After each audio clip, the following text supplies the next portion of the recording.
Pay attention to Kimberly Proctor, 18 years old, meeting with two classmates to talk about typical teenage troubles. She had less than 2 hours to live because 16-year-old Cruz Wellwood and 17-year-old Cameron Moffat, two diagnosed psychopaths bonded by shared violent fantasies, had no intention of talking. They were planning to act out the horrors they'd been discussing for months. On this day, Kimberly hoped to resolve some relationship issues from high school. On this day, Cruz and Cameron planned to commit murder. This is the story of how a World of Warcraft chat log exposed two killers who thought they had found the perfect way to confess without leaving any evidence. Kimberly Proctor was the kind of person who made everyone around her feel a little more loved. Born on New Year's Day, 1992 in Victoria, British Columbia, Kim had that rare quality of genuine kindness that couldn't be faked. She adored animals, would light up when talking about her family, and had dreams of working with kids someday, which explained her babysitting job that she took seriously. Her older brother Rob was protective of her, and her parents, Fred and Lucy, had built a close, warm family unit in their Langford home. But high school wasn't easy for Kim. She'd been bullied, which is devastating enough on its own, but she was also managing ADD with medication that sometimes left her feeling disconnected and zoned out. That combination led her to Pacific Secondary, an alternative school designed for students who needed extra support. It wasn't a punishment. It was supposed to be a place where kids who'd struggled could find their footing. For Kim, it became exactly that.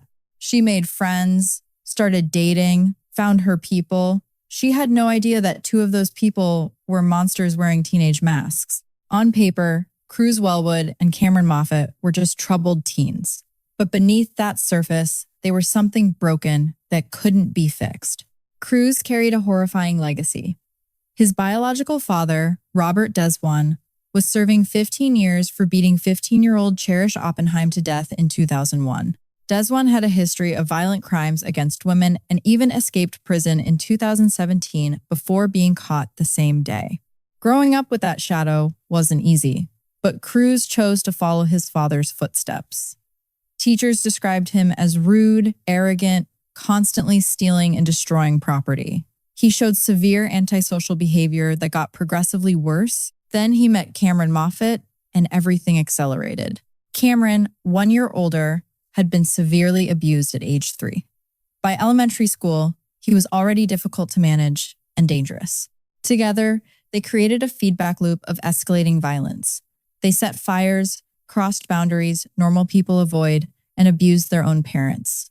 They got into brutal fights. In one incident, they inflicted severe head injury on another teen with a bicycle chain. In summer 2009, Cruz gave himself alcohol poisoning and required hospitalization. When they weren't terrorizing their community, they played World of Warcraft and lived on MSN Messenger. In February 2009, Cruz wrote a blog post about early signs of serial killers: abusive childhood, harming animals, arson, antisocial behavior. He read his list and wrote, "Well, that sounds like me. It wasn't a cry for help. It was inventory." Both would later be diagnosed as psychopaths and violent sadists with zero capacity for remorse. Psychiatrists testified they had almost no chance of rehabilitation. These weren't troubled kids who made one mistake. These were predators hunting for prey. Kimberly started talking more to Cruz and Cameron online during 2009.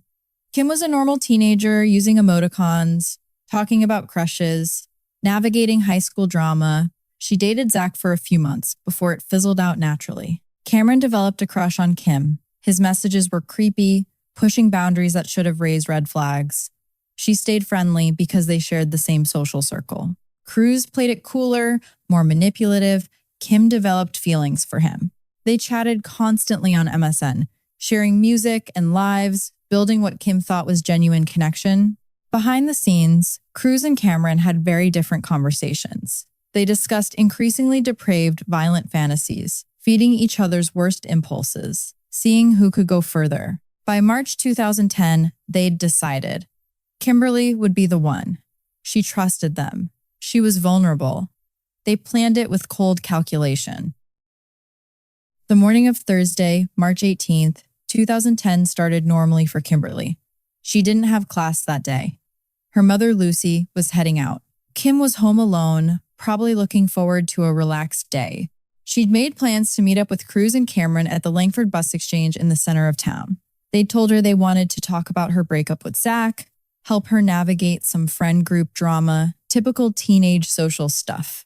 She had a babysitting job scheduled for later that day. She was responsible that way, took her commitment seriously. She had no reason to think this meetup would be anything other than what they described. At around 10 o'clock in the morning, Kimberly met Cruz and Cameron at the bus terminal. Security cameras would later confirm the meeting. 3 teenagers talking, nothing that looked suspicious or alarming. Just kids being kids in a small Canadian town on a Thursday morning. They took her to Cruz's house on Happy Valley Road. Think about that street name for a second. Happy Valley Road. It sounds like something out of a children's book, somewhere safe and idyllic. It became the location of absolute evil.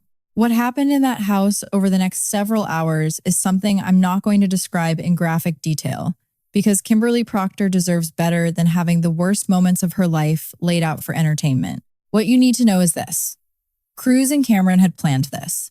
They attacked her almost immediately.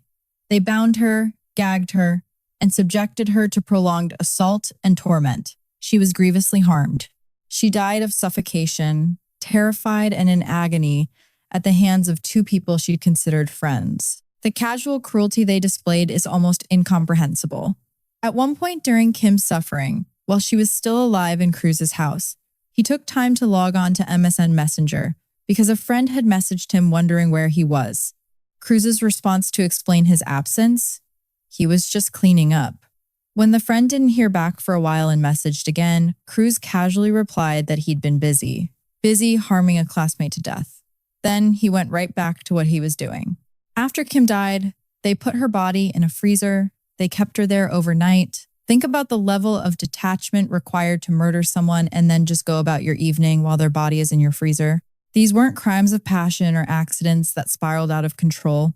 This was methodical, planned, sadistic violence carried out by 2 teenagers who felt nothing but excitement. The next morning, Friday, March 19th, they put Kimberly's body in a hockey bag. They got on a public bus carrying a hockey bag containing the remains of their murdered classmate and rode to Galloping Goose Trail. There, under a bridge, they attempted to destroy the evidence using accelerants. Then they went home and tried to act normal. Lucy Proctor knew something was wrong almost immediately when Kimberly didn't show up for her babysitting job that afternoon. Kim was responsible. She didn't just blow off commitments. Lucy tried calling her daughter's cell phone repeatedly. Every call went straight to voicemail. That sick, creeping feeling that every parent dreads started to take hold. Lucy contacted the police that evening. A missing persons case was opened. Proctor was last seen wearing a hoodie like this with the number 13 on the front. Police are asking anyone who may have seen Kimberly between Thursday and Friday morning to contact West Shore RCMP or Crime Stoppers. West Shore RCMP began their search. Posters went up. The community mobilized. Lucy was interviewed on local news, pleading for any information about her daughter's whereabouts. 36 hours after Kimberly met Cruz and Cameron at the bus terminal, her worst fears were confirmed. On Friday evening, March 19th, police still don't know the name of the woman whose body was badly burned beneath this bridge on the Galloping Goose Trail. The woman has not yet been identified. RCMP don't know who she is. They spoke with families of several missing women in the area, including Lucy Proctor. Dental records would eventually confirm what Lucy already knew in her heart: the remains were Kimberly. The investigation ramped up immediately. This wasn't a missing person anymore. This was a murder. Police warned the community, especially women, to be aware of their surroundings while a killer was on the loose. The news coverage was intense. A young woman, harmed beyond recognition, dumped like garbage under a bridge in what was supposed to be one of the most livable cities in Canada. The horror of it shook Langford to its core. Investigators had 2 immediate advantages. First, they knew Kimberly's social circle. She was a teenager who spent most of her time with a specific group of friends. Second, she was a teenager in 2010, which meant her entire social life existed on her computer. MSN Messenger logs, Facebook, digital breadcrumbs everywhere. They knew she'd been at the bus terminal that Thursday morning. Someone had seen her there. She must have been meeting someone. Who had she been talking to online? Who did she trust enough to meet in person? The digital investigation began pulling up conversations. Lots of them. Kimberly had been actively chatting with multiple people in the days before her murder. But two names kept appearing: Cruz Wellwood and Cameron Moffat. Here's where Cruz and Cameron's psychology worked against them. Psychopaths often believe they're smarter than everyone else, that they can manipulate any situation to their advantage. Cruz and Cameron were no exception.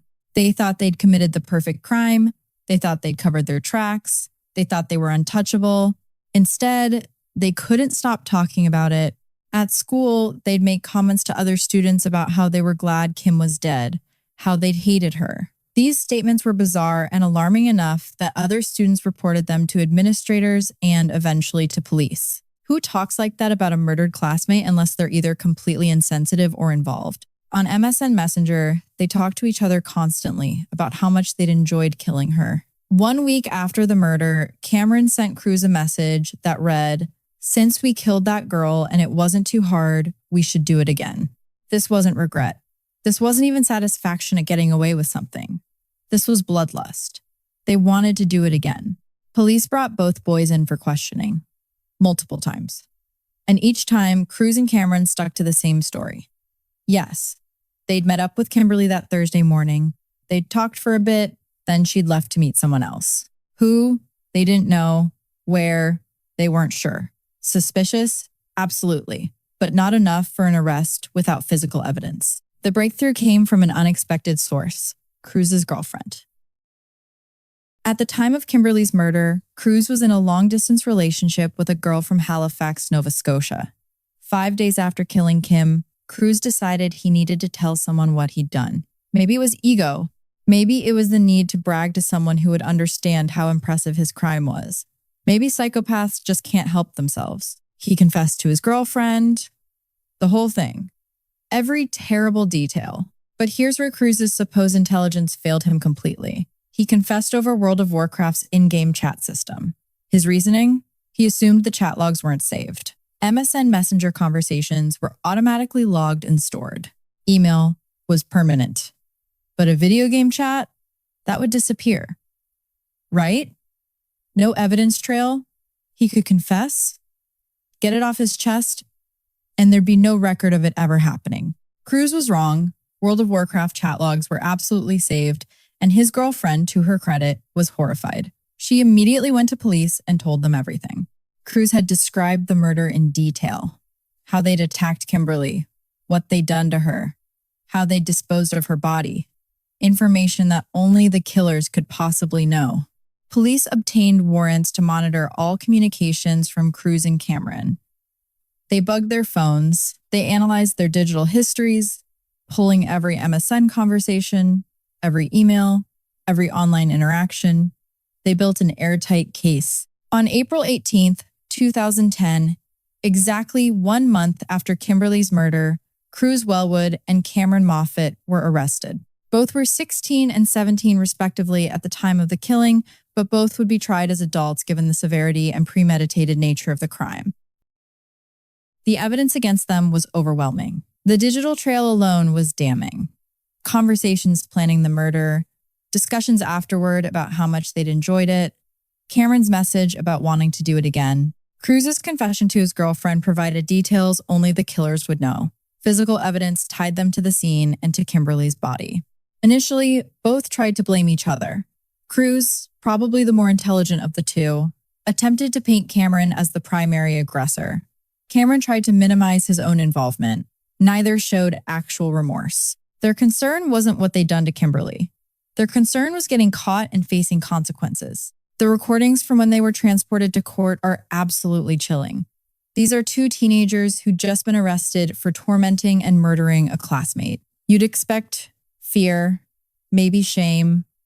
Does my hair look better back like this? Or should I just because I figure if it's greasy, I might as well pull it back. My lawyer said you might be able to get tried as a youth because during the time it took place, you were a youth. I know.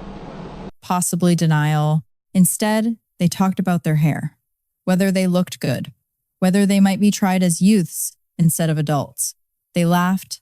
They smiled. Cameron bragged about how the police had tried to manipulate him during interrogation, stroking his ego, telling him how smart he was. He said he'd sat there with a big grin on his face through most of it. When asked about remorse, about whether he felt any regret or any emotion at all about what happened. The biggest adrenaline rush you ever have, because it's, what the fuck? Yeah, absolutely. I can't imagine. I've had adrenaline rushes, but I can imagine that this is a huge adrenaline dumping. I love doing that, and this is just like the adrenaline where it's like, oh my freaking god, you let puke your guts out. And fight or flight. Have you ever experienced that before? Yeah. So this is probably the biggest event of fight or flight in your whole life? Probably. Which suggests this wasn't his first act of serious violence. The psychiatric evaluations painted a terrifying picture. Both boys were diagnosed as psychopaths. Both were classified as violent sadists. Both showed absolutely zero capacity for remorse or empathy.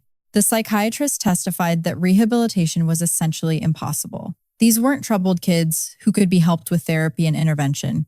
These were predators who would always be dangerous. Here's what makes it even more disturbing. While they were in the middle of harming and murdering Kimberly at Cruz's house, Cameron texted an ex-girlfriend asking her to come over. She didn't respond. If she had, there's every reason to believe she would have been victim number 2 that same day. They weren't satisfied with one victim. They wanted more. They were already planning their next attack even as they were committing their first murder. Both Cruz, Wellwood, and Cameron Moffat pleaded guilty to first-degree murder and indignity to human remains. They didn't want to go through a full trial, probably because their lawyers explained that the evidence would bury them and a jury would have no sympathy whatsoever. They each received life sentences with no possibility of parole for 10 years, the harshest sentence available for offenders who were legally minors at the time of their crimes. The psychiatric reports made it clear that parole should never be granted. These weren't kids who made a terrible mistake. These were calculating predators who'd planned, executed, and enjoyed their crime, and who would absolutely do it again if given the opportunity. In 2019, after almost a decade in prison, both were reassessed.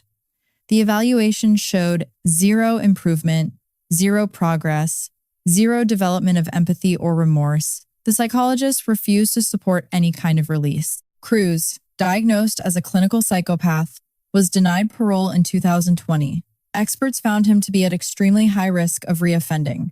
He would absolutely victimize someone else if given the chance. The parole board agreed. He remains in prison. Cameron's parole hearing produced similar results. No change in his psychological profile. No indication that he understood the magnitude of what he'd done or felt any genuine remorse. He stays locked up. Both remain incarcerated today, and if there's any justice in the world, they'll die in prison. They're at the absolute top of the throwaway, the key category. Some people can be rehabilitated. Some people made mistakes they can learn from. Cruz, Wellwood, and Cameron Moffat are not those people.